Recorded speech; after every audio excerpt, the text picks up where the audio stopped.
Excerpts from Recollections of Thomas Merton's Last Days in the West by Brother David Steindl-Rast, written in 1969. Before we begin, I just want to share this striking photo of Thomas Merton. I've always liked it. This photo was actually taken in 1959 by photographer Sibylle Akers. The photo was taken at Gethsemane Monastery in Kentucky, where Father Merton lived. This is about 9 years before the words that we are about to read, so this picture does not show him as he looked at that time, though I don't imagine he looked too different. He looked too differently. Um, but yes, I just wanted to share that photo before we began. Right, so context. In 1968, Father Thomas Merton was about to embark on a trip to Asia to study Eastern religions. Even though Merton was a Catholic priest, he was also a scholar of world religions and wanted to learn more about them. His travels would take him, among other places, to Dharamsala, India, where he would meet the Dalai Lama, as recounted by the Dalai Lama in the first chapter of his 2010 book, Toward a True Kinship of Faiths. Before leaving for the East and his death on December 10th, 1968 in Bangkok, Father Merton attended a meeting of Our Lady of the Redwoods Abbey in Whitehorn, California, to give a talk on prayer. Among the people he met there was Brother David Steindl-Rast, who was born in 1926, and I'm recording this in January 2026. Brother David is still with us. He's 99 years old, but he's still around. Brother David took notes during Merton's talk. Let's read together Brother David's recollections and consider Father Thomas Merton's attitude toward other religions after reading about the Dalai Lamas. Because we will only be looking at excerpts here, I will include a link of the entire article by Brother David for you to read if you wish to. In the course module, you'll find a PDF, and in this video, I will just include the link so you can read it in its entirety at the author's website. Excerpts. Recollections of Thomas Merton's Last Days in the West by Brother David Steindl-Rast. When I remember my last visit with Thomas Merton, I see him standing in the forest, listening to the rain. Much later, when he began to talk, he was not breaking the silence. He was letting it come to word. And he continued to listen. Talking is not the principal thing, he said. A handful of men and women searching for ways of renewal in religious life, we had gone to meet him in California as he was leaving for the East, and we had asked him to speak to us on prayer. Merton said, "The most important thing is that we are here at this place in a home of prayer. There is here a true and authentic atmosphere of prayer. Enjoy this. Drink it all in, everything, the redwood forests, the sea, the sky, the waves, the birds, the sea lions. It is in all this that you will find your answers. Here is where everything connects." The idea of connection was charged with mysterious significance for Thomas Merton. And as Father Merton is describing the scenery, the redwood forests of California, I found this photograph taken in 1968 by Father Merton himself. I presume this photo was taken on the way to the monastery, where he's speaking to Brother David and others. But Merton himself took this photograph. You can see the redwood trees. Three sides of the chapel were concrete block walls. The fourth wall, all glass, opened on a small clearing surrounded by redwood trees, so tall that even this high window limited the view of the nearby trees to the mammoth columns of their trunks. The branches above could only be guessed from the way in which they were filtering the shafts of sunlight down onto the forest floor. And I don't want to interrupt with too many images, but here's a picture of what's being described. This is the same chapel, though this photo was taken in 2025. I don't know how much it changed from 1968, but this is the place being described. Imagine Thomas Merton standing, in front of this window, his back to the tree, talking to Brother David and the others who are there.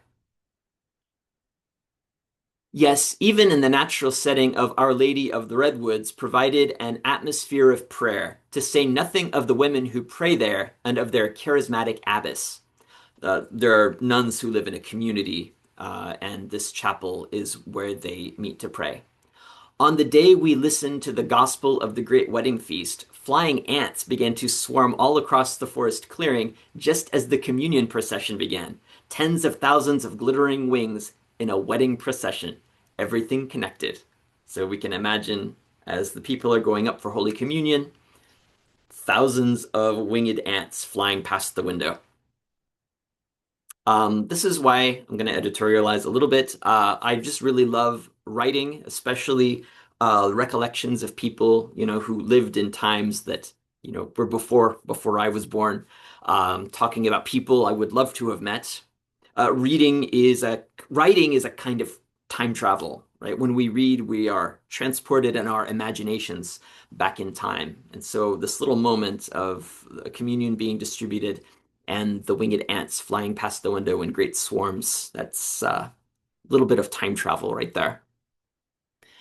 To start where you are and to become aware of the connections, that was Thomas Merton's approach to prayer. So one more time, to start where you are and to become aware of the connections, that was Thomas Merton's approach to prayer. We are indoctrinated so much into means and ends, he said, that we don't realize that there is a different dimension in the life of prayer. In technology, you have this horizontal progress where you must start at one point and move to another and then another. But that is not the way to build a life of prayer. In prayer, we discover what we already have. You start where you are and you deepen what you already have, and you realize that you are already there. We already have everything, but we don't know it and we don't experience it. Everything has been given to us in Christ. All we need is to experience what we already possess. The trouble is, Merton continued, we aren't taking time to do so. The idea of taking time to experience, to savor, to let life fully come to itself in us was the key in Thomas Merton's reflections on prayer. If we really want prayer, we'll have to give it time. We must slow down the human tempo and we'll begin to have time to listen. But as soon as we listen to what's going on, things will begin to take shape by themselves. But for this, we have to experience time in a new way. One of the best things for me when I went to the hermitage was being attentive to the times of the day, when the birds begin to sing, when the deer come out of the morning fog, and the sun came up, while in the monastery, summer or winter, lauds is at the same hour, morning prayers are at the same hour. The reason why we don't take time is a feeling that we have to keep moving. So one more time. The reason we don't take time is a feeling that we have to keep moving. This is a real sickness. Today, time is a commodity, and for each one of us, time is mortgaged. We experience time as unlimited indebtedness. We are sharecroppers of time. We are threatened by a chain reaction. Overwork, overstimulation, overcompensation, overkill. And Merton is talking in 1968, right? Keep that in mind. We must approach the whole idea of time in a new way. We are free to love, and you must get free from all imaginary claims. We live in the fullness of time. Every moment is God's own good time, his kairos. Kairos is a Greek word meaning the right time, and that things happen only when they should happen. The whole thing boils down to giving ourselves in prayer a chance to realize that we have what we seek. We don't have to rush after it. It is here, it is there all the time. And if we give it time, it will make itself known to us. I'm going to read that one more time. The whole thing boils down to giving ourselves in prayer a chance to realize that we have what we seek. We don't have to rush after it. It is there all the time. And if we give it time, it will make itself known to us. In contrast to the person whose time is mortgaged, the monk is to feel free to do nothing without feeling guilty. All this reminded me of Suzuki Roshi, the Buddhist abbot of Tasajara, who had said that a Zen student must learn to waste time consciously. Zen is a branch of Buddhism influenced by the Chinese religion of Taoism. It focuses on practice, it focuses its practice on meditation and cultivating inner peace in spite of circumstances. And that's very much in line with what Merton is saying here above, right? You already have what we seek. We don't have to rush after it. Give it time, and it will make itself known to us. I was not surprised then to hear Thomas Merton, this is Brother David talking. I was not surprised then to hear Thomas Merton refer explicitly to Zen in this connection. This is what Zen people do, Merton says. They give a great deal of time doing whatever they need to do. That's what we have to learn when it comes to prayer. We have to give it time. There is in all this a sense of the unfolding mystery of time, a reverence for gradual growth. We were sitting in front of a blazing fire when Thomas Merton again took up this theme of growing. I presume this is a bit later, though Brother David doesn't say so in the article. So maybe they went outside of the chapel at this point. He doesn't say.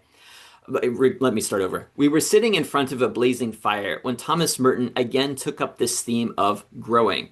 The main theme of time is that of inner growth. It's a theme to which we should all return frequently in prayer. So the theme we should return to frequently is that of inner growth. So one more time. The main theme of time is that of inner growth.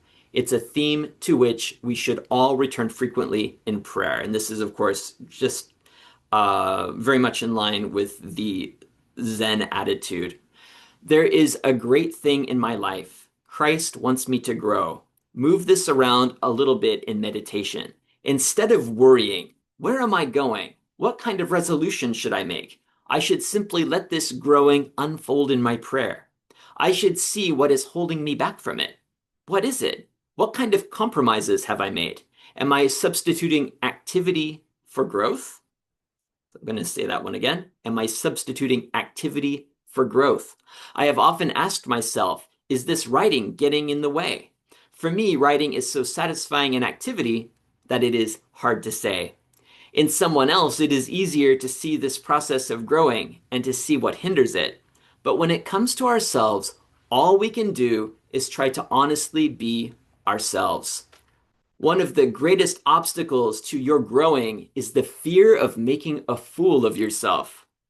This reminds me of the article, What is a Philosopher? By philosopher Simon Critchley, where he questions whether or not philosophers are silly because they aren't always concerned with, the practical. But then also goes on to ask whether or not there's anything wrong with being silly. Maybe it's actually a good thing. Anyway, let me start over again. One of the greatest obstacles to your growing is the fear of making a fool of yourself. Any real step forward implies the risk of failure, and the really important steps imply the risk of complete failure. Yet we must make them, trusting in Christ.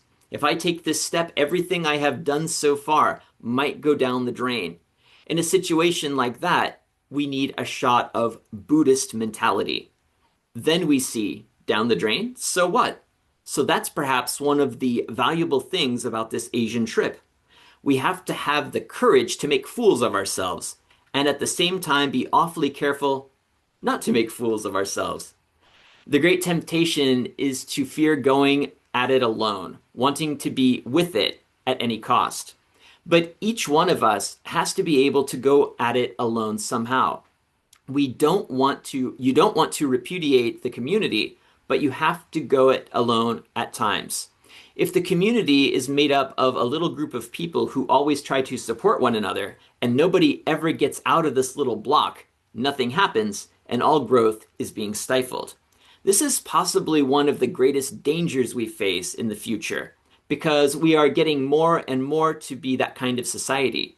We will need those who have the courage to do the opposite of everyone else. If you have this courage, you will affect change. Of course, they will say, this guy is crazy, but you have to do it. I think of the Greek philosopher Thales, right, who was looking at the stars and didn't see where he was going and fell into a well, right? Of course, everyone laughed at him, but Thales' interest in the stars was profound and important in spite of the fact that he made a fool of himself. Merton continues, we are too much dominated by public opinion. We are always asking, what is someone else going to think about it? There is a whole contemplative mystique, a standard which other people have set up for you. They call you a contemplative or a hermit, and then they demand that you conform to the image they have in mind. But the real contemplative standard is to have no standard, to just be yourself. That's what God is asking of us, to be ourselves. If you are ready to say, I'm going to do my own thing, it doesn't matter what kind of press I get. If you are ready to be yourself, you are not going to fit anybody else's mystique. It's all a matter of rethinking the identity of institutions so that everything is oriented to people. The institution must serve the development of the individual person. And once you've got fully developed people, they can do anything. What counts are people and their vocations, not structures and ideas. Let us make room for idiosyncrasies. The danger is that the institution becomes an end in itself. What we need are people-centered communities, not institution-centered ones. This is the direction in which renewal must move. There are so many points of contact with Zen Buddhist teaching in all of this that I couldn't help asking, this is Brother David talking again, there were so many points of contact with Zen Buddhist teaching in all this that I couldn't help asking whether Merton thought, that he could have come to these insights if he had never come across Zen. Would you be saying all this if you hadn't studied Buddhism? Brother David asks. I'm not sure, Merton answered pensively, but I don't think so. I see no contradiction between Buddhism and Christianity. The future of Zen is in the West. I intend to become as good a Buddhist as I can. And yet Thomas Merton's Christian faith wasn't watered down to the point where it would become compatible with most anything. It was throbbing with life. This came out most clearly in little personal remarks. For example, in what he said about so traditional a theme as prayer of intercession, like asking someone to pray for you. It's simply a need for me to express my love by praying for my friends. It's like embracing them. If you love another person, it's God's love being realized. One and the same love is reaching your friend through you and you through your friend. Any moment you can break through to the underlying unity, which is God's gift in Christ. In the end, praise praises. Thanksgiving gives thanks. Jesus prays. Openness is all. He was ready to go to Bangkok.